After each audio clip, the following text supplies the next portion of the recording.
அறிகிறான். தனது ஆசனம் நேராக இருக்கிறதா, புருவ மத்தியில் அவனது கண்கள் இன்னும் நிலை பெற்று இருக்கிறதா என்பதை சோதனை செய்ய விரும்புகிறான்.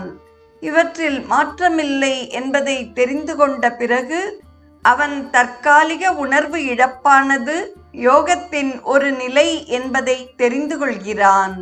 அடுத்ததாக கண் புருவங்களுக்கு மத்தியில் ஒரு சூடான ஆணி குத்துவதை போன்றதொரு உணர்வு நிலையை அவன் அடைகிறான். பயிற்சியின் ஆரம்ப காலத்தில் வெறும் இந்த உணர்வு மட்டும் இருக்கும்.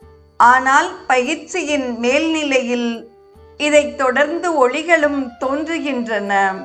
சரியான உருவத்தில் ஒளி தோன்றுவதற்கு முன் பல நிலைகளை கடந்து செல்ல வேண்டியுள்ளது. முதலில் மஞ்சள் மற்றும் சிவப்பு ஒளி தோன்றுகிறது.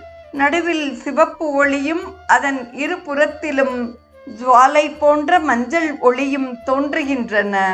சில நாட்களுக்கு பிறகு இந்த எல்லா நிறங்களும் மறைந்து போய் சந்திரனை போன்ற உருவம் மற்றும் ஒளியுடன் நிலையான பிரகாசத்தை அவன் காண்கிறான்.